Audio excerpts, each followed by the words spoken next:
Tenth is account audit and auditors.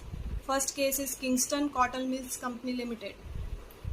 Case है 1896 का. Principle is to define the duties and responsibilities of auditors in detective fraud.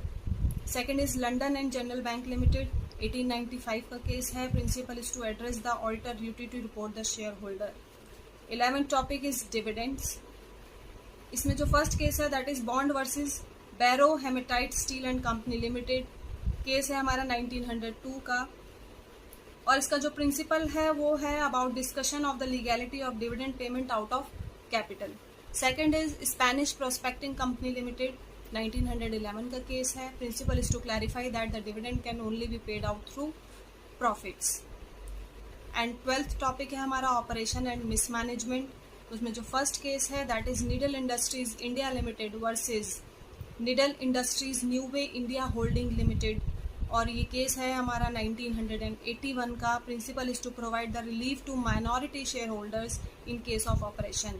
Second is Shanti Prasad Jain versus Kalinga Tubes Limited and ये जो case है वो है 1965 का. And इसका जो प्रिंसिपल है that is to define what constitute oppression under company law. तो ये जो हमारा टॉपिक है 13 टॉपिक ये है कॉम्प्रोमाइज अरेंजमेंट एंड अमेलगमेशन.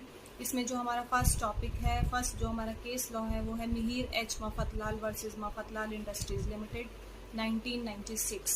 इसमें जो प्रिंसिपल है that is to set out the principles for approving schemes of amalgamation. Next is Hindustan Lever Employees Union versus Hindustan Lever Limited 1995 का केस है. Principal is to address the role of shareholders and courts in amalgamation proceedings. 14th is prevention of operation and mismanagement. Elder versus Elder and Watson Limited 1952 का case है. Principal is to discuss the circumstances under what a winding up petition can be remedy for operation. और जो इसमें last है that is FOSS versus हार्बोटल. तो ये कुछ कितने हो गए होंगे 14 या 15 मैंने टॉपिक्स आपको पढ़ाए हैं और इसमें लगभग 20 से 25 के बीच में मैंने आपको केसेस बताए हैं. ये इंपॉर्टेंट केसेस हैं, आप इनको प्लीज़ एक बार पढ़ लीजिएगा और लास्ट टाइम पे इनको जब आप एग्ज़ाम के लिए जाएंगे तो एक बार इनको रिवाइज कर लीजिएगा. शायद हो सकता है कि इसमें कोई ना कोई केस का रेफरेंस आपको आपके एग्ज़ाम में आ जाए. और मेरे पास और भी सब्जेक्ट्स के केस लॉज हैं उसको मैं नेक्स्ट वीडियो में ज़रूर लेकर आऊँगी. तब तक आप मुझे इजाज़त दीजिए और अपना ख्याल रखिए. नमस्ते.